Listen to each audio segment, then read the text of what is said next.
не туда пошел. Я так понимаю, как обычно, если не крутят комиссию, потому что они придумали замечательно. Демократично спросим. Вы не против? Александр Григорьевич, давайте начнем с Беларусь-1, если позволите. Вопросов много. Телеканал Беларусь-1, радиокомпания Наталья Беларусь. Главный канал. И начать хочу с темы выборов, конечно же.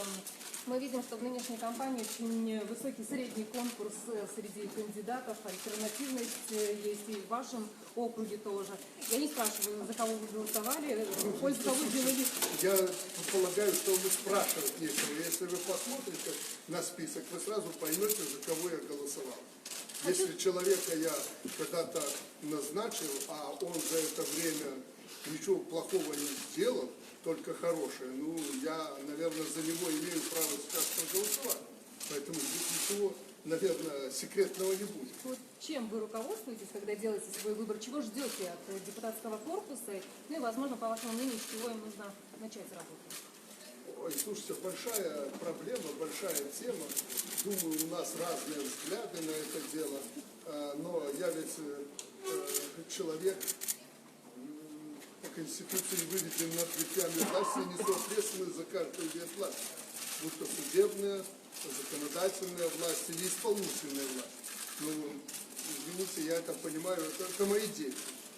Я должен их лелеять, содержать в порядке там, и так далее, и так далее. Но главное, они должны быть, если о детях говорить, одеты, накормлены, им должны быть созданы соответствующие условия для работы и так далее, и так далее. И вот сегодня мы избираем парламент. И я думаю о том, как они будут одеты, где они будут работать, образно говоря, как одеты и так далее. Поэтому парламент, это сколько у нас, 14 или 15 там комиссий? Не 13, да, нижней палаты. Кто будет руководить этими комиссиями? Это должны быть подготовленные люди. Не говоря уже о том, кого изберут. Я сейчас должен быть озабочен этой проблемой? Конечно. Ну, и так далее. А некоторые полагают так. Вот пришли люди, избрали их, ну все, будем кричать, шуметь в парламенте, и жизнь будет хороша.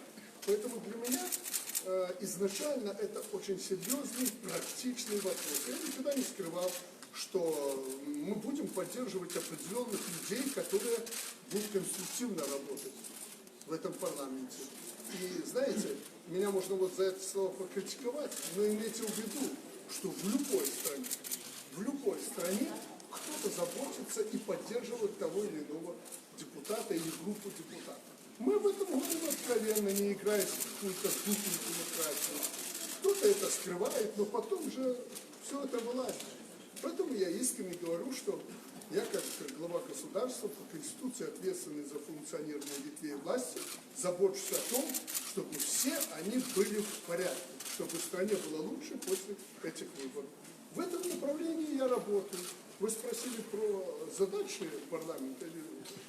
Какие стоит в первую очередь на вашем взгляде? Вы знаете, очень много проблем, очень много задач, опять же, огромный вопрос, но я скажу о главной задаче. Мы построили первое в Беларуси суверенное и независимое государство. Это так? Так, никто не оспаривает, я говорю мы.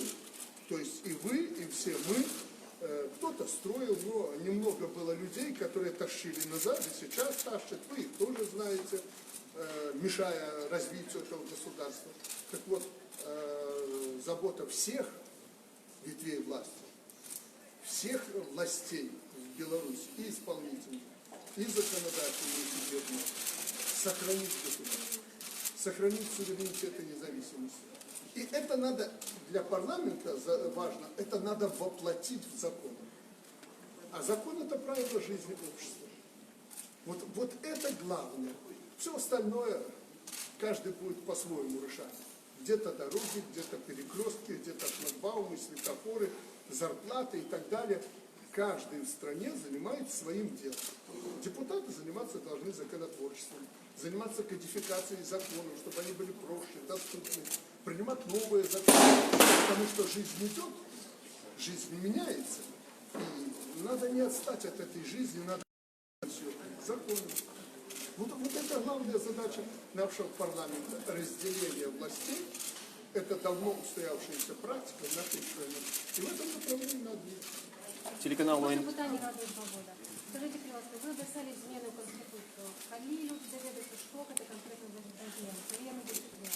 Вы описали до президентских выборов, часу осталось мало. Значит, я ничего, во-первых, не обещал, как вы сказали. Я заявлял о том, что нам надо идти к этому. Что касается президентских выборов, и что я казал, что к президентским выборам изменим Конституцию, это вы напрасно. Зачем вы мне в глаза говорите то, что я не обещал? Это и вообще бестолково и, откровенно говоря, глупо было бы с моей стороны сегодня заявить о том, что мы к президентским выборам сменим Конституцию. А что я обещал? Я обещал, что мы начнем над этим работать. Более того, если вы помните, следите за этим, я обещал, что это будет поручено прежде всего классным сильным специалистам Конституционного суда. Помните Конституционного суда? Я поручил. Я не буду вдаваться в подробности, но элементы новой Конституции с точки зрения Конституционного суда мне представлены. Я посмотрел их и решил, что нам можно на основании многих предложений, прежде всего специалистов Конституционного суда, я считаю, что там самые лучшие юристы. Естественно, он так и подбирался в Конституционный суд, чтобы это были классные специалисты. Вот на основании многих предложений, прежде всего специалистов Конституционного суда, мы можем переходить к новому этапу, второму этапу. Мы, скорее всего, сформируем более широкую группу специалистов, которые попробуют уже написать эту Конституцию в таком сыром виде, представить президенту, ну а я уже, если сочту нужным, я его представлю всему обществу. И будем, третий этап, скорее всего, это обсуждение общества этой Конституции. Поэтому не упрекайте меня в том, что я не сделал то, что не обещал. Вот такой вот примерно план. Зависит не от меня. Вы знаете, будущую Конституцию я могу написать за 1 неделю, но это будет мой вариант. А Конституцию должны принимать люди наши, общество. И прежде всего вы, молодые люди, потому что вам жить с этой Конституцией. Я только что сказал, что-то непонятно. Термины я ниякие ставить не намерен и не собираюсь. Мы будем спокойно, будет готов вариант. Пойдем дальше к второму, третьему, четвертому этапу. Именно так должна разворачиваться работа. Ни в коем случае. Слушайте, спешка хороша, знаете. Здесь нам она неприемлема. Это серьезный вопрос, как будет жить и развиваться страна в будущем. И вы знаете, я вам скажу так, вот я когда познакомился с предложениями юристов Конституционного суда, знаете, какое у меня мнение сложилось? Там же тоже люди по-своему мыслят, юристы вообще у нас белая кость в обществе. Думаю, интересно, ну что же они предложат? Но требование было жестокое было. Кто бы ни вносил мне предложение, обязательно подпиши, что это ты внес предложение. Когда судьи Конституционного суда перелопатили нынешнюю Конституцию, они и так неплохо знали, и внесли предложение, я посмотрел, думаю, вот когда персональная ответственность за судьбу страны, за то, как будут они жить в этой стране, как дети их будут жить. Меня так это удивило и обрадовало, что люди не собираются ломать нынешнюю Конституцию. А берут раздел, да, он работает. Я говорю, хорошо, давайте изменим, может быть, это... Да нет, он работает, не надо его трогать. Ну, а какое-то направление Конституции, статьи предложили поменять. Поэтому ответственность должна быть за этот документ. Телеканал ОНТ. Все вопросы, если члены комиссии не будут против. Я обязательно отвечу. Вы не шумите только. Наши коллеги из Латвии очень активно. Громче, пожалуйста. Вот если телевидение думаю, вы недавно сказали, что вы приедете к нам в Латвию. Когда это может случиться? Вы знаете, вот я свяжу этот визит с Австрией там и другими, ведь приглашений было много, и в Брюсселе и так далее. Моя принципиальная позиция. И я это Наташам уже говорили, политикам, вы знаете, у меня были соответствующие. И как только только мы будем готовы к этому визиту, в плане того, что вот план визита, вот вопросы, которые надо обсуждать, их достаточно, но самое главное, проекты решений этих вопросов.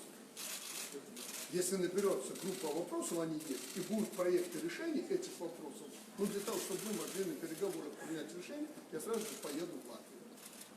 Вот для Австрии не сочиняйте здесь ничего. Я вот читаю, особенно так называемую оппозиционную прессу, там разные размышления блогеров и прочих. Вот Лукашенко обрал Австрию, вот поэтому слушаю и по такой причине. Причина одна. Мы готовы были вести переговоры в Австрии. И Австрия была готова к этим переговорам. И готовность это была самая высокая. Поэтому я поехал в Австрию. Только это. Никаких туристических поездок. Ну потом, если поехал, польза какая-то должна быть для страны. Точно так я исхожу и из того, что мне надо поехать в Латвию и решать там какие-то вопросы. Вопросов для того, чтобы продвинуть наши отношения с нашей соседней страной. Таких вопросов очень много, которые пойдут на пользу и вам, и нам. Я вижу стремление латвийских властей, латвийского общества даже, к тому, чтобы принять с визитом президента Белоруссии как представителя белорусского народа. Я это вижу, я это очень ценю, и мы сейчас интенсивно работаем над этим вопросом. Но думаю, что где-то в течение первого квартала, может в начале второго, мы будем готовы к этому. И я с большим удовольствием, я жду этого визита, я приеду к своим близким соседям, это наш дружеский, братский народ, с которым мы жили в одном государстве, всегда в один. То я приеду, и мы решим многие вопросы. Да, люди скажут, что вот он приехал, и есть какой-то результат. Это для меня главное, как для народного президента. По крайней мере, всегда так же. Телеканал ОНТ, Дмитрий Семченко. Александр Григорьевич, идет последний день голосования, но уже можно сделать первые выводы об отличительных особенностях этой электоральной кампании. Вот нам, журналистам, сложно вспомнить, что когда-то было столько скандалов и провокаций. Причем зачастую со стороны тех, кто должен как раз-таки следить, что подобных инцидентов не было, я имею в виду наблюдателей. И в адрес людей, которые работают в избирательных комиссиях, и звучат и угрозы, и оскорбления, и даже в адрес простых избирателей, случаев в Бресте. Вот хотел бы услышать ваше мнение, к чему это и что с этим делать? Я знаю, что с этим делать. Если уж абсолютно искренне, не хотим мы создавать определенные напряженности вокруг даже этих скандалов.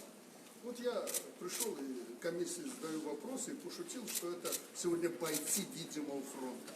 Они сегодня на передовой. Ну что ж, это их время. Время избрало их. Судьба у них такая, надо выдержать. Я же не жалуюсь, когда на меня все шишки там валятся. Я там и котов убивал в детстве, и насмотрщиком был, и стрелял кого-то, что я только не делал. Абсолютное вранье. Никогда в жизни у меня такого не было, аж можно проверить. Но тем не менее ушат грязи вылили. Но я терплю. Я не даю им повода для того, чтобы они перешли ко второму этапу. Они думали, что я там с бешеным рвением на это буду реагировать. До глупости люди это поймут. Ну, просто фашисты, понимаете? Чем как-то у них был в рейхе принцип, чем страшнее или большая ложь, тем больше в нее верят. Как-то так, по-геббельсовски. Вот они это усвоили. Точно такие. Их пытаются вытащить, шантажировать, как-то спровоцировать на что-то. Но они молодцы. Я знаю 6 случаев на утро сегодня, когда, на вечер вчерашнего дня, когда поступили вот таким образом, как вы сказали и прочее. У нас они задокументированы, и мы с этими людьми разберемся по закону. Но я просто не хочу сейчас, прошу вот людей, чтобы они не создавали проблем, ибо кто-то потом скажет, слушайте, так это диктатор, тут наклонил общество, людей заставил, вот он не давал и прочее. Надо потерпеть. С ними мы разберемся. Вот проведем выборы и разберемся. Но я позавчера, во второй половине дня через главу администрации, там присутствует, отдал распоряжение, прежде всего, милиции и спецслужбам пресекать жестоко подобные вещи. Особенно, когда начинают третировать семью, когда начинают расклеивать там листовки и угрожать жизни председателей комиссии, членов комиссии. Защиту они от меня получат железную. Вот тут я ни на кого смотреть не буду. Они должны это понимать. Если кому-то это непонятно, ну, вы меня знаете уже не первый год. Я очень быстро могу объяснить ситуацию в стране и призвать к ответу подобных людей, как только они перейдут красную черту. Поэтому просто надо немножко потерпеть, а защитить, я знаю, как их защитить. Мы это делаем. Поэтому вы правы, что сегодня беспрецедентные предпринимаются шаги. Но помните одну вещь.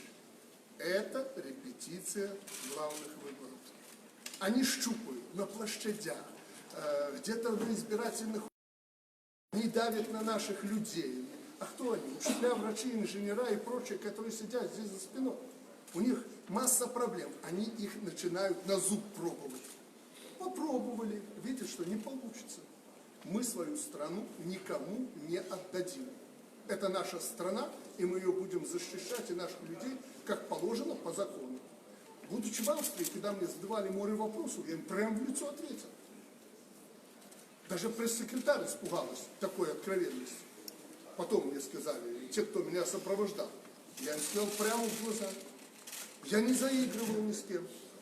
И в конце, если я не знаю, не отсмотрел, показывали это нет, я им сказал, ребят, смотрите, что вам не пришлось учиться нашей демократии, чтобы спасти Евросоюз и каждую страну в этом Евросоюзе.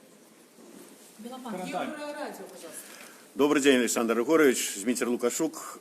У мене до вас, як завжди... Ты меня видишь про свою камеру? Конечно, а ви мене бачите? Бачу, да? Я тебе добре веду. На полову, ну веду. Ну верю, бачу, на полову. Да. Поэтому Вот можешь сместиться сюда, чтобы я так тут коллеги не дают Потому что махчимости. я тоже не хочу ходить туда-сюда, знаю, что операторы меня начинают ловить, фокус там, или как он называется, устанавливать, поэтому я стараюсь стоять на месте. Ну, вельмі прыемна чуць, як вы зараз гаварылі па-беларуску. Мне не адзін ваш былы паплечнік казаў, што вы выдатна валодаеце беларускай мовай. Хацелася б часцей чуць, але да іншых. Добре, давай часцей сустракацца, я буду на беларускай мове з тобой размаўляць, і дзе я там не дацягваю да якога-то ўзроўню, ты мне будешь дапамагаць. Ну, я ж вас запрашаў на праграму пра нацыянальную ідэю пагаварыць, так што запрашэнне ў сіле застаецца. Дякую. Я да сённяшняй, можна я два пытання, адно да выбараў. З 96-го года, як вядома, наши выбары не прызнаюцца ў свеце, там не АБСЕ, Европа, ЕС, США. Сёлетнія выбары. Не будем гаварыць пра тое, там, наколькі там двойныя стандарты, там, тройныя ці іншыя, але вядома, што ўсё ж такі легітымнасць парламента мае вялікае значэнне для інвестараў, для развіцця краіны. Як вы лічыце, што ўсё ж такі, як будуць гэтыя выбары, наколькі разлічваеце на прызнанне ці асцерагаецеся непрызнання? Ну і вот што трэба зрабіць, каб ўсё ж такі нешта змянілася і былі прызнаны выбары? Давай я отвечу на первый вопрос, потом ты задашь мне второй вопрос. Первый. Абсолютно искренне. Конечно, я озабочен, как будут оценены мои дети, как я сказал, образно говоря, в самом начале. Конечно, я переживаю за то, как восприняты будут наши выборы и на Западе, и на Усходе, и так далее, и тому подобное. И в Китае, и в России, и в Турции, и в Эмиратах, из которых, и в Австрии, и в Евросоюзе, и так далее. Конечно, я озабочен. Но я по этому поводу париться не привык. Я переживаю за то, чтобы наши выборы были проведены согласно нашим законам и Конституции. Мы выборы проводим, который раз говорю, для своей страны. Мы проводим у себя эти выборы, для своего народа, для того, чтобы было лучше у нас. И проводим так, как мы это понимаем. Если обществу не нравится, как это президент организовывает, они переизберут его через полгода. Будьте уверены. И я посиневшими пальцами за кресло держаться не буду, если вы откажете мне в доверии. И власти в целом, если вы откажете в доверии. Поэтому мы проводим выборы для себя. Да, переживаем, чтобы нас нормально усприяли у света. Вторая часть первого вопроса ты... Ну, я про знешнюю уже, может быть, политику. Не-не-не, а вторая часть вот этого. Ну, что зрабіць, вот, может быть, ці варта нам нешта рабіць для того, каб все ж таки, ну, я не ведаю, там, выканаць рекомендации бдзівча БСЕ, каб вот неяк так наблизить это признание на международной арене. Ни одна страна не обращает внимания на рекомендации БДИЖ и так далее и тому подобное. Мы очень серьезно относимся к их рекомендациям. И Лидия Еремошина, Лидия Михайловна, знаете? Конечно. Она герой сегодняшнего дня и вчерашнего. Она показывает, что были вот такие претензии. Вот это мы выполнили. Вот к этому мы идем, придем. Вот один из примеров. Это не ОБСЕ, БДИЖ, но ОБСЕ в целом. Смертная казнь. Вот в Австрии мы много рассуждали на эту тему. Я говорю, вы меня к чему подталкиваете? Чтобы я сейчас вынес на референдум этот вопрос? Так будет еще больше процентов, чем было когда за то, чтобы смертную казнь оставить. Нам это надо? Европейцы говорят нет. Что делать? Мы выработали с ними план и идем спокойно, убеждая вас, рассказывая вам, чтобы вы приняли осознанное решение, оставлять ее или не оставлять. Понимаете, мы спокойно это делаем. Точно так изменения в законодательство по выборам, которые нам предлагают. Предлагают нам смешанную пропорциональную систему, чтобы вообще уйти от народа на выборах. Я уверен, что, это моя точка зрения, мажоритарная система себя не изжила. Многие по щупу пропорциональную уже вернулись к смешанной, завтра к мажоритарной. И если поставить перед народом этот вопрос, они поддержат эту точку зрения. Надо оставить выборы так, как они есть, если это выборы. Это же демократично. Это же весь народ избирает, а не по спискам. Зюганов, Петров, Лукашенко увидят, а остальные проголосовали за них, а остальных они допишут. Понимаете? Поэтому мы к этому еще, с моей точки зрения, и я знаю настроение большинства общества, не готовы. Но говорят, что это цивилизованно и демократично. Хорошо, давайте пойдем к народу и будем им рассказывать, чтобы они поняли, но не обманывать в интересах каких-то там людей, партий и прочего. Или нам говорят, вот партии, надо тут чуть ли не фейковые какие-то партии создавать. Я категорически против этого. Ни провластные, ни прочее, пусть они сами сформируются. И не за деньги Эбертов и прочих там фондов американских, Аденауэра, и не за счет сидячих, которые сидят в Польше и прочее, и оттуда плявузгают на нашу территорию, брудом грязью поливают. Вот здесь пусть формируют партии. Пусть заслуживают доверия своего народа. Из этого мы будем исходить. И думаю, это демократично. Если нет, можем с вами поспорить. Развернуть общественную дискуссию, она и произойдет. После того, как мы будем принимать Конституцию и будем там прописывать роль партий и как они будут функционировать в нашем обществе. Но я категорически против искусственности всякой. И ваш второй вопрос. Про знешнюю политику, я думаю, что вы ведаете выдатно, что зараз великое хвалевание. Да, вы сказали про инвесторов. Да. Я должен вам сказать, что при нашем, с вашей точки зрения, нелегитимном парламенте в этом году внешние инвестиции, вот недавно был отчет, больше 7 миллиардов уже есть, а к концу года будет больше 8 миллиардов долларов. Дай Бог их переварить. При нелегитимном парламенте. Послушайте, очнитесь вы, если вы так думаете. Да плевать этому инвестору, что тут в Беларуси будет с парламентом. Им нужен климат, нормальный инвестиционный климат. Назовите хоть один случай, когда мы не защитили инвестиции иностранных инвесторов. Вот в Австрии я это почувствовал. Я им предложил, говорю, как когда-то американцам, если вы боитесь, давайте мы ваши проекты подведем под австрийское законодательство. Я имею право подписать декрет и предоставить им то поле деятельности, как Австрия. Когда-то американцы мне сказали, но, только не американские законы. Точно так и австрийцы говорят, по вашим законам. Надо поддержать. Интересен нам проект. Мы его поддержим, как в Великом Камне. Вон, идите, работайте. Нас упрекают, что это фактически офшор. Идите в IT-парк, работайте, там никаких налогов. Что еще надо?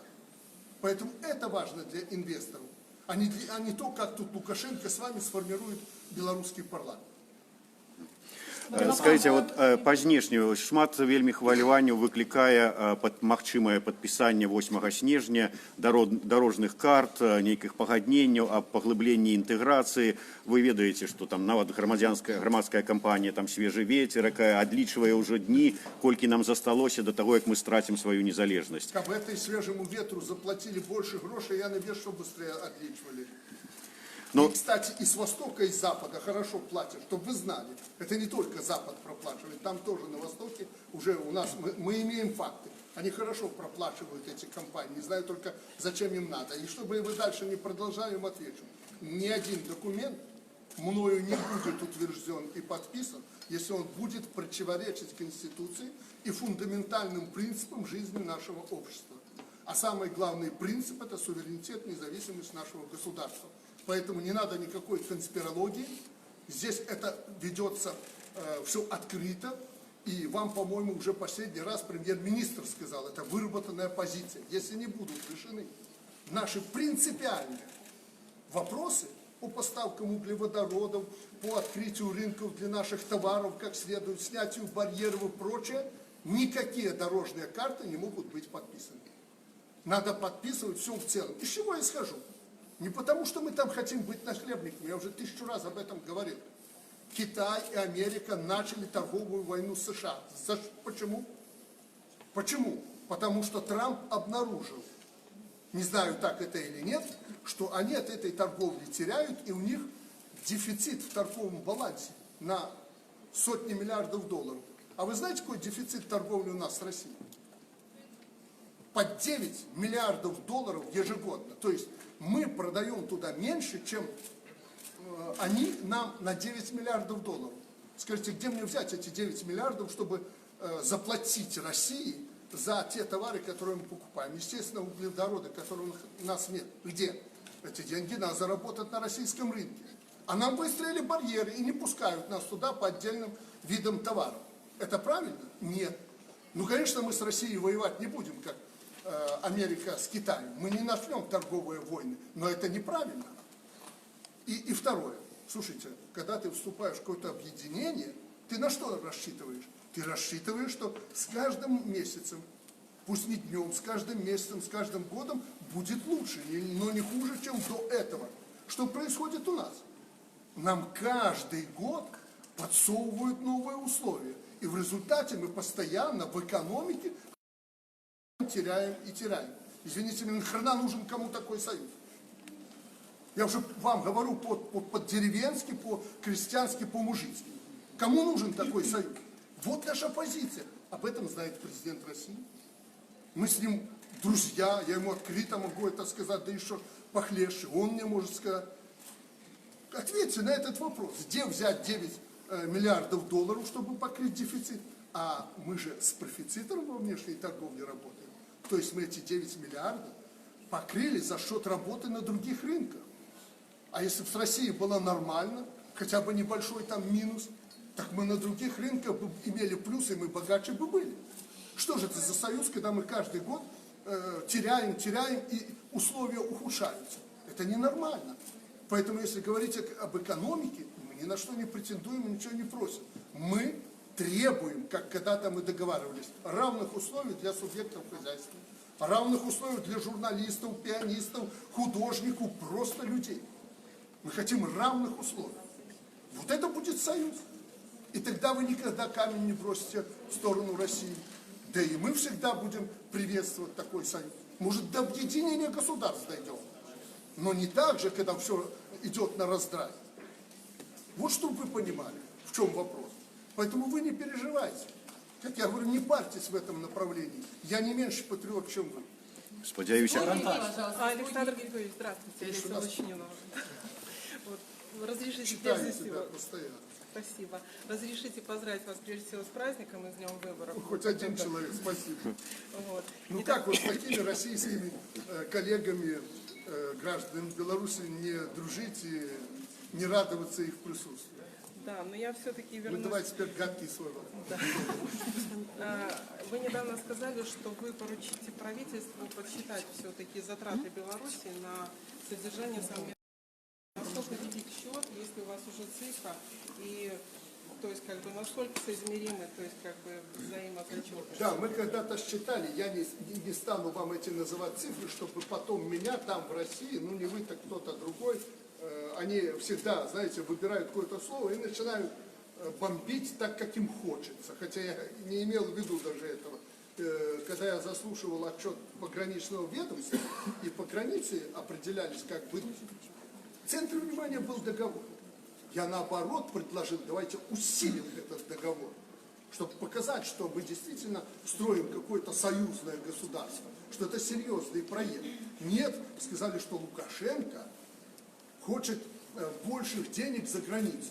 Не надо больше. Пока половину пусть отдадут то, что мы тратим. Но я же сказал, это не только граница. Граница же это и таможня, и ветеринария, фитосанитарные, пограничники. А что касается оборонной составляющей, так самые большие траты это система, общая система на сегодняшний день противовоздушной обороны. Я часто говорю, от Черного моря до Балтики мы видим все, и у России на этом направлении ничего нет.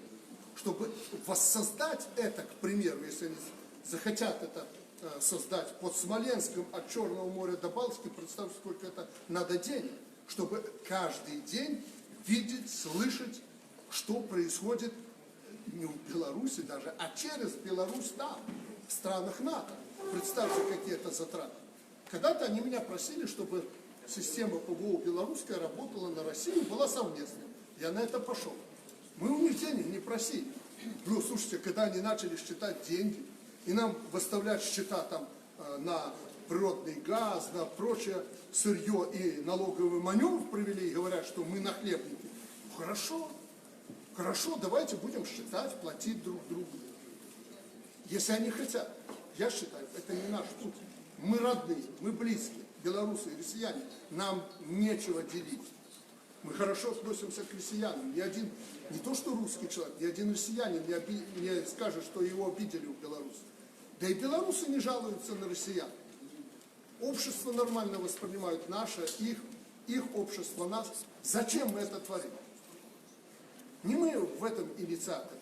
Поэтому я не называю цифры, хотя несколько, 7 лет 5-7 тому назад мы эти цифры положили на стол россиян. И знаете, приходится так на так. Никто никому не должен. А сейчас ситуация же еще больше обострилась. Вы же видите, что происходит. НАТО там и другие войска, оборона сегодня, средние и малые ракеты и так далее, и так далее. Я недавно властям России вот это все изложил в узком кругу и сказал, ну ладно, мы подождем, может и вы, и мы когда-нибудь вам пригодимся. Поэтому дело не в цифрах. Я не бухгалтер и не собираюсь это считать, но если надо, посчитаем. Это стоит недешево. И это не дело. Вот меня начали упрекать, что Лукашенко хочет бесплатно эти Су-30, или как они с истребителями закупили, бесплатно получить. Слушайте, я ничего бесплатно не хочу. Я хочу, чтобы это была приемлемая цена. А если вы нашим военным, которые будут защищать и Россию, поставите вооружение бесплатно, в аренду и так далее, думаю, в России люди это поймут. Белофан. Вопрос про выборы. Сейчас, Подскажите, вопрос про выборы 2020 года. Вы еще не говорили вот так вот четко, чтобы нить была теряться. Но судя по вашим словам, будет. послушайте, я уже Подождите, нет, я отвечу, потом... будете баллотировать? Господи, я, может, до 25-го года не доживу. Господи, не дай Бог. Хочется еще пожить, дети малые, надо посмотреть, как у них. Послушайте, я ответил на этот вопрос давно. Если люди меня не поддержат на каких-то выборах, я на них не обижусь. Слушайте, ну я уже поработал приличное количество лет, я на них не обижусь. Это вы думаете, выдвигаться мне на этих выборах или нет. Если вы цените стабильность, эту действительность, развитие нашего государства спокойное, чтобы вас не продали и не загнали куда-то, суверенитет, независимость государства и прочее, вот эта политика, которая есть, вы сами должны прийти и сказать, слушай, президент, ты еще здоров, хотя вы меня уже похоронили 2 недели назад, я с удивлением прочитал. Правда, бежали 15 километров на лыжероллерах, смотрю, меня уже похоронили, пресс-секретарь докладывает, а ну ничего, скоро возродимся. Вот. Вы у меня спросите, ты здоров, здоров. Баллотируйся, пожалуйста, потому что мы хотим, чтобы наши дети ходили по улицам, жены с маленькими детишками, бабушки, отдыхали.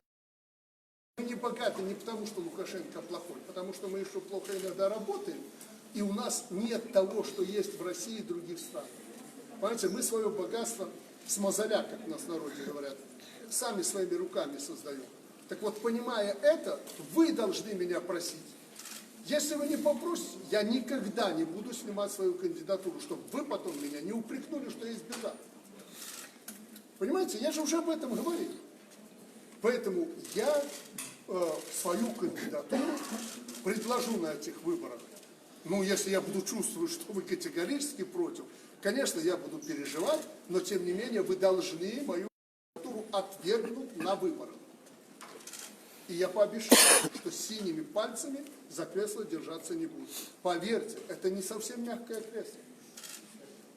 Не совсем. Вот вы отдыхаете, готовились вопрос задать, а я уже несколько суток после этой Австрии не сплю, чтобы было все тихо, спокойно, чтобы кто-то там с ними ничего не сделал, чтобы гадость какую-то и так далее.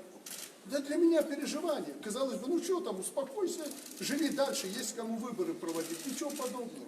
Поэтому не думайте, что у нас президентская власть – это царствование, как некоторые на улицах кричат. Ну, хопить, поцарствовать.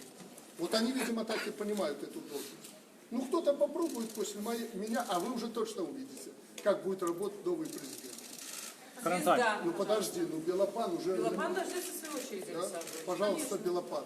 Я хочу продолжить тему выборов. Вы определились уже, когда будут президентские выборы? Весной, в августе, по срокам?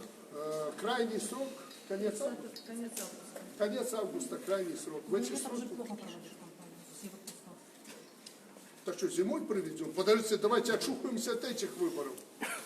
Все в отпусках. Тот, кто хочет проголосовать, тот приедет и проголосует.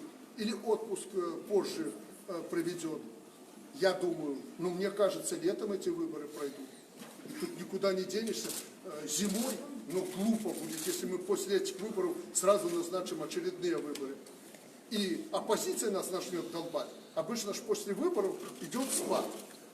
Это всегда так. И оппозиция будет не готова к этим выборам. Скажет Лукашенко, чтобы, так сказать, нас вывел из строя, и вот проводит эти выборы для себя. Поэтому надо, чтобы спад этот преодолеть где-то, ну, может, к апрелю месяцу. Дальше пойдет подъем у оппозиции. Но только не весеннее обострение. Вы знаете, что это тоже опасно. Вот после весеннего обострения проведем мы, у нас великая дата Победы, 75 лет Победы в Великой Отечественной войне. У нас День независимости 3 июля. Это будет масштабное мероприятие, и их надо провести. Наверное, ряд еще надо посеять все, чтобы было покушать. Если нового президента изберете, чтобы не было как мне. 3 дня муки оставалось в Минске, нечем было минчан кормить. В стране не было муки, хлеба не было, чтобы так не было. Вот это мы сделаем по-хозяйски, а потом период до уборки. Я вот так думаю, я об этом, честно, я еще этим не занимался вопросом, я думал про эти выборы. Вот так вот в каком-то промежутке обозначено. Я пока так думаю, а то будете меня потом упрекать, что я пообещал. Я просто рассуждаю. Ну вы не торопитесь. Да как будет отпуск, когда президентская кампания в стране? Молодец, Не уходят, другие. все правильно.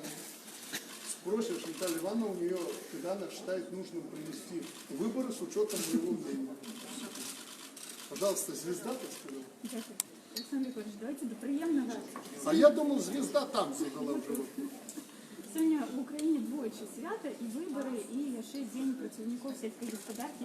І Кормилец наши, кормилицы, наша да. саме важна частка, напевно, завершений черговий сільськогосподарчий год, як ви її потребували своєчасово. Не мешает?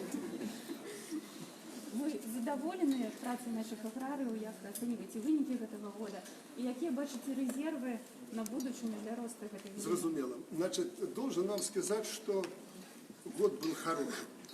Не идеальный, хороший. Смотрите, осень сейчас. Ведь работа на полях не закончена. Сейчас закладывается основа нового урожая. Надо перепахать всю почву чтобы весной этим не заниматься. Потому что весна вспашка у крестьян это всегда плохо. Поэтому надо сейчас почву вспахать, а если получится где-то один раз обработать, а тогда весной один след культиватором прошел и сеять. А можно и не проходить, потому что у нас комплексные разработанные агрегаты сельхоз сеет. Он обрабатывает почву, равняет, укладывает и следом сеет. Один агрегат. Поэтому вот сейчас надо красиво завершить этот год, вспахав, перепахав и подготовив к весне матушку землю, как у нас говорят, почву. Поэтому год хороший. С точки зрения он лучше, чем прошлый год. Вы знаете, что мне пришлось принимать ряд решений, притом очень жестких решений. Ну, к примеру, никуда не годно такой падеж скота. Молодняка. 80 тысяч голов. Это же кошмар, это недопустимо. Пусть это небольшие деньги, если перевести потом в мясо, но и немалые, они для нас не лишние. Ну и ряд других вопросов, которым мне пришлось принимать решения. Мы очень многое сделали за этот год. И по строительству базы сельского хозяйства, ферм, машинных дворов, зернотоков, где-то дорог, соцкультбыта даже как-то опережали производство само. Немало здесь сделали. Была поставлена задача достигнуть сбора зерновых вместе с рапсом, там всего зерновых, свыше 9 миллионов тонн. Под 9,5 это мечта была. Но только дотянули до 9, то есть по нижнему пределу. Все-таки засуха вот это летом, но это не оправдание. Она дала о себе знать. Мы убрали кукурузу, хороший урожай, пополнили зерном закрома, потому что зерно мы же не продаем. Мы же его через животноводство перерабатываем молоко и мясо, птицу, яйцо и так далее. Поэтому это был неплохой год. Дай Бог, чтобы будущий был год не хуже. Будет лучше, мы сработаем лучше. Вот 5 миллиардов мы продадим сельхозпродукции. Спрос на нашу продукцию растет. Если Россия там артачится, будем, не будем покупать, ну ради Бога. Мы под 200% поставили больше на китайский рынок. Вот в Эмиратах я был, они заинтересовались и инвестируют в наше сельское хозяйство. Потребность в продуктах питания будет всегда, и она растет. Поэтому это беспроигрышный вариант. Год хороший, я хочу просто воспользоваться вашим вопросом, поблагодарить наших крестьян. Хочу попросить, чтобы они потерпели и перешли к зимовке скота. Поэтому, в общем-то, я доволен этим годом, но когда начинаю думать о том, что сколько еще там вопросов надо решать, вот в ближайшее время в Витебской области займемся, потому что область тяжелая. Она и северная, и зона рискованного земледелия Беларусь вообще, а так критического земледелия Витебской области. Будем там думать, что сделать. Есть разные предложения. И вот когда я начинаю думать о решении вопросов сельского хозяйства завтра, тяжеловато становится. Это к тому, что президент Беларуси это не царь, который сидит и почивает на лаврах. Приходится заниматься очень многими вопросами. От выборов, за которые вы меня долбаете, многие, до того, чтобы вас же накормить, чтобы вечером пришли домой, она вам приготовила хотя бы пюре картофельное или поджарила картошку или драник и так далее. Карантин Чехія. Можна? Да, вот Польща, Дякую, Чехія. Чехия. Апошнім часом ми назираємо нормалізацію Як відносин добре веду белорусскую белорус. мову в Чехии. Я белорус по пашпарті Я громадянина поэтому и кажу. Ці ж Харитонов Карантайм. Апошнім часом назирається те, що називається нормалізація відносин поміж Заходом і Білорусю. І у той самий час є некие такі тяжкості в відносинах з Російською Федерацією. Скажіть, хай ласка, з ким вам зараз простей розмовляти і вести перемови з американцями ці з росіянами? І ці є які принципові речі, які від вас потребують гэтыя країни, від яких яны хотіли б побачить вас отмовившимся? Ну, давайте откровенно, с Россией мне легче вести переговоры, потому что мы разговариваем на одном языке, мы думаем одинаково, мыслим и так далее. Не знаю, насколько ты удалился от этого мышления нашего совместного, будучи в Чехии, или ты, может быть, живешь тут? Я живу тут. Ну, вот. И так далее, и так далее. Но с россиянами мне всегда было комфортно. Мы с ними друзья. Конечно же, мы разные страны, и тут их надо понимать. Разные страны у нас, наверное, уже и есть какие-то свои цели, свои задачи. У России больше, это большая страна. У нас, может, их поменьше, но их тоже хватает. Поэтому, если откровенно, конечно, с ними, но поскольку у нас масса, громадье этих вопросов, и очень много, я только что говорил, вопросов, которые надо было решить давно, но мы не решили. Допустим, по газу мы в июле должны были решить проблему. Это было принято нами двумя президентами еще в Питере 2 года назад, но мы не решили. Поскольку их много, этих вопросов, остается впечатление, что мы вообще, у нас напряженка с Россией бешеная. Да, у нас напряженка, но эта напряженка характерна только братским, дружественным странам. Что касается США, они от меня никогда ничего не требуют. Знаете, если раньше был такой расхожий тезис, или Запад, или Восток, определяйтесь, Беларусь, или вы с нами, или с ними, сейчас нет. Вот я встречался с американскими политиками, многими, высокопоставленными, знаю их позицию. Они всегда начинают с того: мы не ставим, господин президент, перед вами вопрос, с кем вы, с нами или с Россией. Всегда, это я вам честно говорю. Они не ставят перед нами такой вопрос. Они оценили нашу роль как центра Европы. Мы географический центр Европы. Мы никому не создаем проблем. У нас, чтобы вы знали, натовцы и Запад оценивают нашу как самую в СНГ мобильную, дисциплинированную, боеспособную армию. Россия нас превосходит по объему и ядерному оружию. А самые боеспособные, я читаю их мнение, ваше мнение, там, Запада, да, они оценивают так. Но мы, тем не менее, никогда никому не угрожаем. И никогда не будем угрожать. С нашей территории угроз никогда не будет. Только ответы адекватные и симметричные, но если далеко зайдут, и асимметричные ответы на их действия. Больше нет. Поэтому они никогда перед нами, вот за это время потепления, как вы сказали, не ставили никаких каких-то там вопросов. Вот давай и все. Поэтому если в России кто-то озабочен, что американцы уже нас захватили в клещи и потащили на Запад, чепуха полная. Во-первых, с Лукашенко Беларусь никто на Запад не потащит. Я знаю свою роль, свое место, знаю, как меня нас в целом, но я не могу позволить, чтобы мы были отхожим двором ни у Европы, ни у Востока. Мы страна суверенная, независимая, я буду именно так ставить эти вопросы и вести диалог. К примеру, мы встречались, меня неожиданно, там, наверное, до 1500 человек пришло на встречу вот на этот форум в Австрии, в Вене. Честно говоря, когда зашел, думаю, господи, неужели это пришли тут, чтобы увидеть диктатора, последнего диктатора, авторитарную власть в Европе? Нет, им интересно было. Я ответил сразу на главный вопрос. Инвестиции будут ваши защищены полностью. А интерес огромный. Не только австрийцев, немцев, там всей Европы приехали акулы бизнеса. Я говорю, будут защищены, если мы договоримся. У нас не было факта, чтобы мы подставили кого-то и кто-то потерял инвестиции. Мы будем делать все, как мы с вами договоримся. Принцип один. Если вы австрийцы, приходите к нам и работайте как в Австрии. Цените наш народ, цените нашу страну, уважайте ее. Противное мы не примем.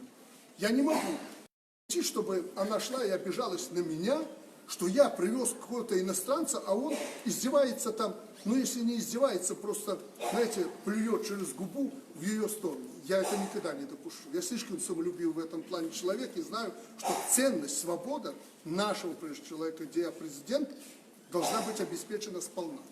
Я им прямо это сказал. Вот, говорю, мое главное условие. Никаких денег, никаких взяток, не надо чемоданами возить деньги. Я вас буду бесплатно поддерживать, все буду для вас делать. Но вы должны работать прозрачно, честно, так, как положено, и уважать независимость моей страны, моей Беларуси, и ценить мой народ, который там на вас будет работать. Вот разговоры какие идут. Поэтому сложно, трудно, и там переговоры, когда ведешь, всегда сложно. Потому что у нас свой интерес, у них свой интерес. А как свести эти интересы? Это вопрос. Иногда это бывает сложно. А якой на фоне гэтай нармалізацыі будзе ваша рэакцыя, калі Еўразвяз, АБСЕ і ЗША ў чарговы раз не прызнаюць менавіта гэтыя выборы? Это их право. Я буду весьма разочарован в их ангажированности. Знаете, честно вам скажу, до этих выборов я знал, какое будет их решение. Ну, не буду в детали вдаваться, я знал. Сейчас не знаю. Они его вырабатывают, смотрят на эти выборы. Это уже прогресс. Что они не приехали с заранее болванкой, подготовленной, что выборы плохие, мы его не признаем. Сейчас другая ситуация. Они поняли, что Беларусь – это центр Европы. И никуда не денешься. И что Беларусь надо, чтобы она была мирной, чтобы не создавала никому проблем и так далее, и тому подобное. Украина там в роду последняя. Дело не в миротворчестве. Абсолютно. Это повод был. Просто для того, чтобы выйти из этой дури, в которую мы попали, Европа и Евросоюз и Беларусь. Это дурь была. Им надо было выйти, нужен был повод. Нашелся. Спасибо, мы это поддерживаем, готовы сотрудничать. Дякую. Есть еще вопросы? Из Польши вопрос. Да, давайте из Польши. Александр Григорьевич, Михаил Потоцкий, Dziennik Gazeta Prawna, Польский ежедневник. Хотел спросить про вашу оценку отношений польско-белорусских. Какие достижения вы видите, какие проблемные моменты? И почему не получилось приехать к нам на годовщину Второй мировой войны в сентябре? Спасибо. Вы знаете, много тоже можно говорить о наших отношениях. Для Польши мы всегда открыты. Это самая, можно сказать, на Востоке одна из самых близких нам стран. Опять же могу вспоминать как историк об истории, вы это хорошо знаете и так далее. Если у нас что-то не получилось, а не получилось многое, то это не ко мне вопрос, это к вашим политикам. Если вы готовы и хотите с нами иметь теснейшие дружеские отношения, мы готовы к этому. Не всегда. Ну, потом вы начали подыгрывать Евросоюзу в целом. У нас же завязывались эти отношения, я помню это. Потом вы начали им подыгрывать, потом американцам вам что-то там подсказали, они уже это не отрицали. Ну, что мне вам рассказать? Вы знаете, по чью дудку пляшет Польша иногда. Но это крепкое государство, имеющее свою позицию уже в Евросоюзе. Мы это ценим. Если вы хотите с нами сотрудничать, пожалуйста, давайте. Только не врите никогда полякам, что мы тут создаем с Россией какой-то альянс, чтобы выдвинуть танки против вас. Никогда этого не будет. Ни в отношении вас, ни в отношении Украины. Я Володе Зеленскому об этом говорил на встрече. Я свое слово сдержал. Там война уже идет 5 лет, но я сказал, что мы никогда не будем вам угрожать с севера. Они боялись еще со времен Турчинова, Порошенко и так далее. Я свое слово сдержал. И нам это не надо. Поэтому у нас есть основа для того, чтобы сотрудничать. Давайте будем двигаться навстречу друг другу. И вторую часть вы задали... Годовщина Второй годовщина. Слушайте, здесь тоже нет никакой конспирологии. Вы там Россию привязывали, мне кто-то команду дал не ехать. Чепуха полная. Если вы хотите знать мое мнение по поводу того, что вы не пригласили президента России, я вам должен сказать мягко, это была грубейшая ваша ошибка. Грубейшая, не пригласить россиянина, президента России, а Россия, Беларусь, Украина и другие республики, все республики, в том числе и поляки, сыгравшие колоссальную роль в освобождении Польши от нацизма, и вдруг не пригласить, вы поступили неправильно. Но мой неприезд абсолютно не связан с этим. Абсолютно. Вы же не упрекаете Трампа, что он не приехал. Обещал приехать, а не приехал. Я не приехал не потому, что Трамп не приехал, потому что это решение еще было до Трампа.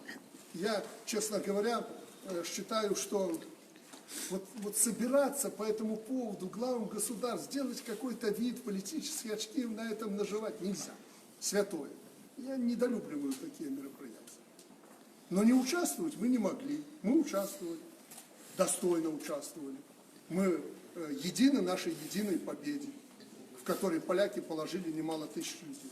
Поэтому не ищите здесь чего-то, что кто-то мне запретил. Лукашенко никто не может запретить ничего. Если начнете запрещать, я наоборот. Сугуч, я предлагаю уже завершить. Да, пожалуйста. Александр Григорьевич, меня, может, немножко философски депутатский вопрос, но тем не менее он И спроси за это время у них, не мешаем ли мы им. напрямую касается того, Конечно. о чем сегодня говорили. В ноябре исполнилось 30 лет падению Берлинской стены. Ну, тебе надо еще про эту стену еще вспомнить. И тем не менее, Александр Григорьевич, она фактически разделяла один народ и стала, своего рода символом эпохи. Вот скажите, пожалуйста, на ваш взгляд, вы много раз говорили о том, что мир глобализирован, и сегодня нельзя помешать ни перемещениям людей из одной страны в другую, ни общению людей. Существуют ли сегодня такие стены своего рода, которые все-таки этому мешают и как их разрушить? Нет, Даша, таких стен сегодня практически нет. Почему, к сожалению, да, мы не можем удержать человека. Хочется иногда некоторых людей здесь, чтобы они здесь пользу какую-то принесли, но они считают нужным поработать где-то за пределами страны. Почему я должен мешать ему работать? Ну, конечно, государство имеет рычаги, нашли бы на него рычаги, но это неправильно. Ну, поработает, посмотрит, как в Чехии, знает, как здесь, да и живет здесь. Даже если он пишет там в интересах какой-то газеты или у него там страничка, интернет-портал, там, или как-то сейчас матерные эти слова я не запоминаю. Если он даже что-то пишет в интересах тех хозяев, я же понимаю, что люди умные, они видят, что происходит на самом деле. И многих знаю, они пишут одно, думают ведь другое. Ну, наш не запрощать, я его однозначно столкну в ту сторону. То, что так, как ученые и прочее, вообще наука интернациональная. Ее нельзя творить в национальных рамках. Ученые должны перемещаться. Пусть перемещаются. Вот недавно озаботились, поляки, мне вопрос задавали, берут наших врачей, притом не спрашивая, есть ли образование там и так далее. А недавно поляки сами там возмутились, врачи польские, что иностранцев много приезжают. Посчитали, оказывается, там слезы, около 200 белорусских там каких-то врачей, среднего персонала туда уехали. Что такое 200 человек? А сколько вернулись? Поэтому, мир такой сейчас, мир глобальный. Все перемещаются туда-сюда. Там, где будет удобнее, там люди остановятся. Поэтому я об этом. Но этому противостоять нельзя. Силой не удержишь. И конец вопроса твоего. Ну, как вы на это смотрите? Ведь иногда вы, наоборот, ваша риторика такая на сближение, на объединение людей. Я же только что сказал, что я сожалею, но ничего поделать с этим не могу. То есть вы просто смиряетесь? Да, конечно, и со многими вопросами. И вы тоже смиряетесь и в быту, и в жизни, в обществе, и оценивая за пределами нашей страны ситуацию. Эта ситуация, к сожалению, зависит не от нас. Вот, к примеру, идет война в Сирии. Ну что, это хорошо? Я очень переживаю, потому что в давние времена, когда был президентом отец этого нынешнего президента, Башара Асада, Хафиз Асад, я с ним был знаком, к счастью, интересный очень человек. Мне так понравился Дамаск, цветущая страна, шоферы бомбили, разбили и так далее. Уголок остался только от этого Дамаска и так далее. Ну что мне это нравится? Конечно нет, я очень переживаю, я эмоциональный человек, но, увы, я ничего поделать не могу сверх того, что я могу. Поэтому точно так и эти вопросы глобальные, на них мы, белорусы, влияем, но не настолько, как хотелось. Ну и тем не менее, какая-то пропаганда диалога, мирных переговоров. Конечно, обязательно. А можно еще вопрос? Давай, ты не задал вопрос. Да, я вам в Австрии не задал вопрос. Да, не задал, я помню. И вот сейчас я вам... Но это не я виноват, я тебе, уходя, сказал, такая демократия у вас. Я помню, да. Два вопроса, говорю, уходите все. Для меня это было неожиданно. И он там, бедолага, порывался мне задать вопрос, его посадили тихо. Я извинялся перед ним. Пожалуйста. Вот вы пару лет назад заявили о том, не помню четкую формулировку, помню смысл, что когда начинает Беларусь шаги в Евросоюз, на России шумаш до самого до Владивостока. Когда с Россией что-то подписываем в Брюсселе, резонирует, вот как это преодолеть? Вот мы и стараемся преодолеть, убеждаем друг друга. Я думаю, для этого просто надо время. Не надо тут искусственно чего-то городить забор и преодолевать. Ни в коем случае. Надо делать это абсолютно спокойно, время пройдет, вот проходит определенное время, и мы видим, что есть определенные подвижки. Точно и здесь так. И потом, знаете, нам с россиянами просто по поводу Россия уходит, термина «Россия уходит на Запад». Нам очень просто. У нас с Евроатлантическим блоком НАТО договора такого о тесном партнерстве нет, как у России. У нас нет, к сожалению, и соглашения с Евросоюзом, которое имеет Российская Федерация. То есть, они уже в ВТО вступили, нас подтягивают к этому и так далее, и так далее. Я не оцениваю, сейчас плохо или хорошо. Я тогда задаю вопрос, а вы что вам не нравится у нас? Мы идем по вашим стопам. Поэтому я особо не напрягаюсь в этом плане. Просто объясняю им, что нет, мы никуда не уходим, ни на восток, ни на запад. Вот наша земля. Мы железно будем здесь. Ее ни метра никому не отдадим. Когда мы вели переговоры по делимитации, демаркации и вынесению границы на границ наших с Украиной, там, другими странами Балтии, на зеленую землю, устанавливали столбы и прочее, слушай, мы никогда ни с кем не спорили. Мы всегда во всем договорились и выстроили уже эти границы. Мы никому никаких проблем не создаем. Поэтому ни Западу, ни России не надо напрягаться в этом плане. Мы будем всегда на своем месте, в рамках тех границ, которые существуют. Но на коленях больше ни перед кем ползать не будем. Ці лічыце вы Кастуся Каліноўскага нацыянальным героем Беларусі і на якім... Я знаю роль Кастуся Каліноўскага, но не настолько, как вы думаете, что вы знаете. Там было очень много нюансов. И я своих политиков и ученых предостерегаю от того, чтобы мы, оценивая роль Калиновского, не ударились в какую-то политику. Но он действовал на нашей территории. Он был нашим человеком, если хотите, гражданином. Это был наш человек, нашего государства. И от этого никуда не денешься. Даже как историк я боюсь глубоко погружаться в эту проблему. Это для некоторых ваших коллег она очень простая проблема, как проблема Курафата. Вот там Сталин всех расстреливал. Придут коммунисты к власти завтра. Они будут говорить, что там расстреливали другие, в том числе и немцы, и фашисты, и так далее. И когда вы меня заставили окунуться в эту проблему, я достал все архивы, которые у нас есть, и я увидел, что там не все однозначно. Хватало и тех, и других. И втягивать общество в эту дискуссию хватит, люди уже этого наелись. Поэтому я решил, это кладбище, где похоронены люди, невинно, убиенные, неважно кем, огородить, привести в порядок, чтобы не выгуливали там собак, и чтобы достойно, кто туда хочет прийти, помянуть этих людей, могли помянуть. А если дождь будет, зашли, там то ли ресторан, против которого вы воюете, поедем, поедим, я иногда еду, читаю это, зашли туда и там рюмку выпили напитка какого-нибудь и помянули этого человека. Я хочу, чтобы нас эти проблемы не разъединяли, а объединяли народ. Я про Каліновскага спытаўся, тому что, может быть, варто было его вернуть в Беларусь и тут поховать. Кости ворошить не надо. Если меня похороните где-то здесь, не возите меня в другое место. Это моя житейская позиция. Не надо ворошить кости. Похоронили человека, пусть он спокойно там лежит. Кому-то же это надо было. Что это дало?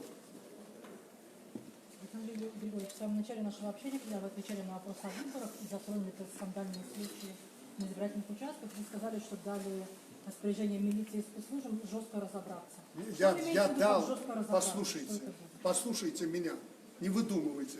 Я дал распоряжение милиции, чтобы они жестко пресекали подобные случаи, чтобы они мне не жаловались. Я обязан. Это значит, если какой-то, извините меня, мудак или придурок начинает бросаться на избирателей, чтобы ему вставили мозги так, чтобы ему больше этого не хотелось.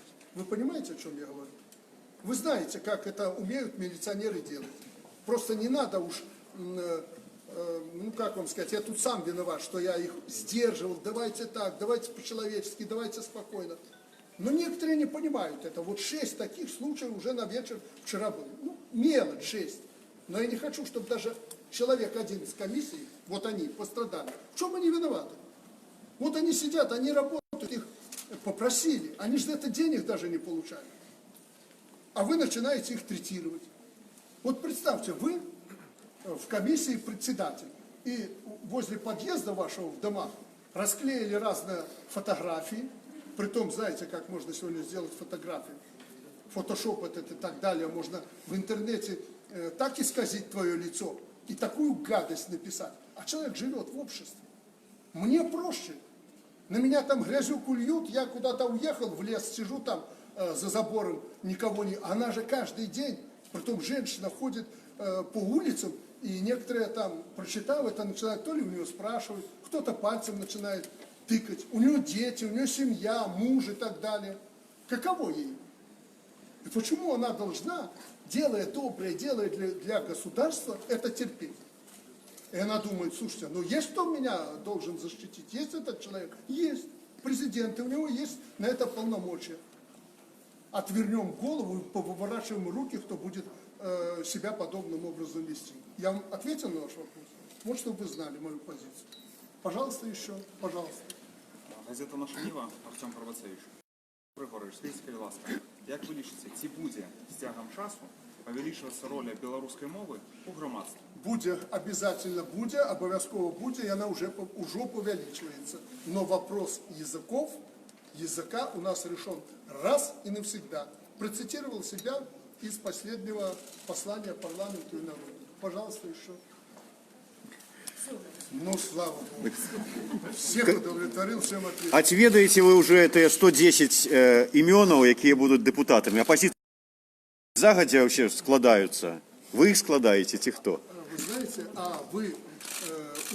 ваша позиция или вы, ну, вы не от себя же задаете вопрос? Или вы тоже так думаете?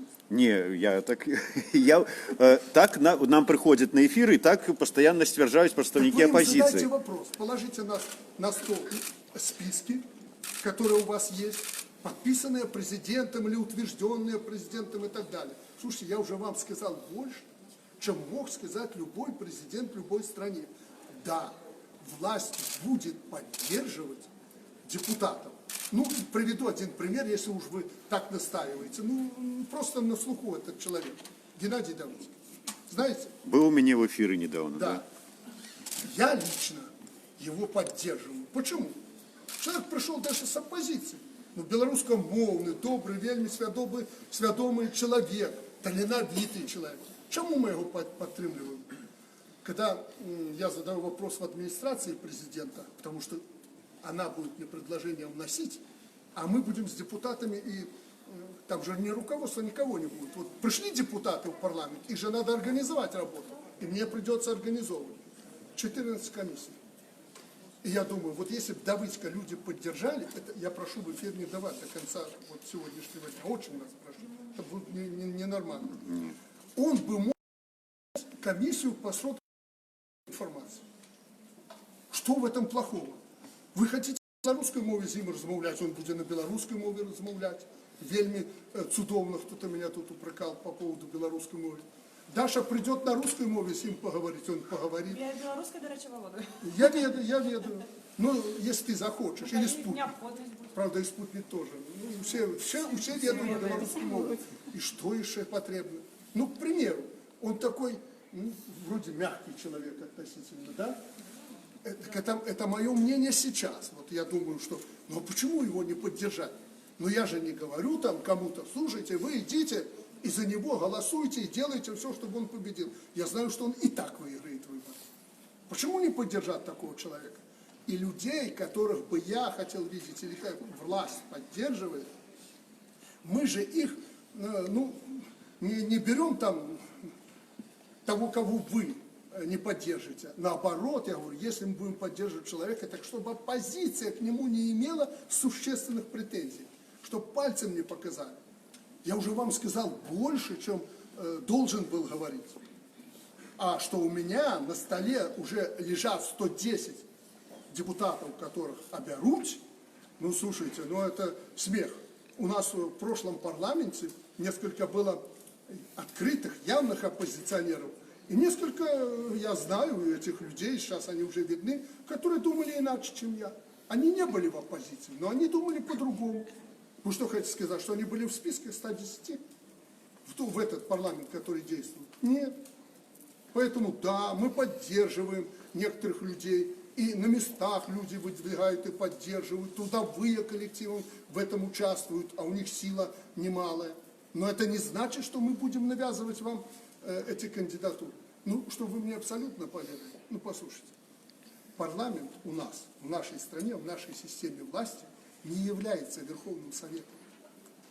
Ну, какая разница президенту, будет там 3-4, ну, вообще гантелых оппозиционера или нет? Ну, какая разница? Они же не будут определять политику парламента и тем более страны. Не будут.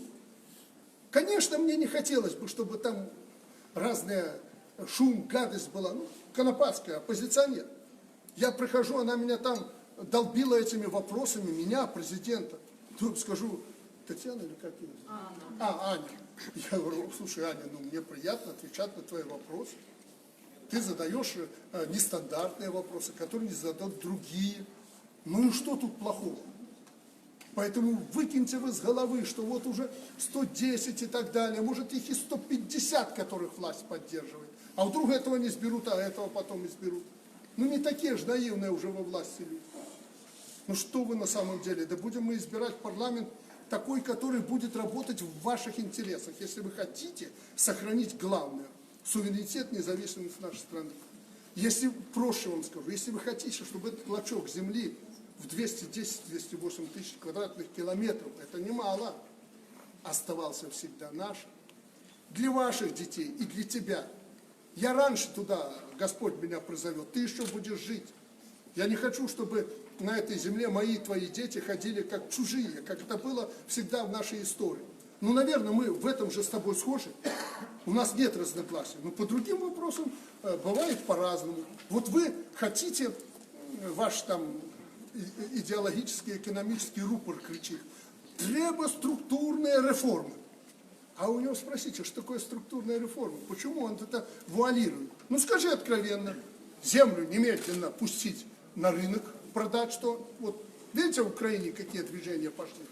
Предприятия, которые остались в государстве, немедленно приватизировать и так далее. Вот она, структурная их перестройка и реформа. Они так не говорят. Потому что даже вы, на 90% здесь продвинутые люди, элита нашего общества, вот вас стоит сотня человек, вы не поддержите это. Надо делать все спокойно. Вы даже не знаете, что у нас примерно четверть, минимум четверть частных колхозов и совхозов. Вы забыли, когда президент, когда мы пошли на реформу сельского хозяйства, это самая тяжелая проблема реформы села. Потому что вы не знаете, что такое, если не крестьянин, если не из деревни, что такое кусок земли, который у тебя отнимают. Вот как кулаков раскулачивали. Это трагедия. Поэтому они шли на баррикады и погибали. Я это как историк знаю, и знаю, как человек, вышедший из деревни. И тут надо очень аккуратно делать. И я 15 лет уговаривал убыточные прошлые. Работайте, работайте. Вот вам ваша возможность, будем помогать. Нет результата. 25% хозяйств по списку были где проданы, где переданы частникам. Вот я недавно был Витекс, Биолита. Это просто человек в моей жизни знаковый. Силой ему отдал хозяйство. Ну, отсюда возьмешь, поднимешь хозяйство. У него одно из лучших хозяйств. Я ему говорю, слушай, отдай назад.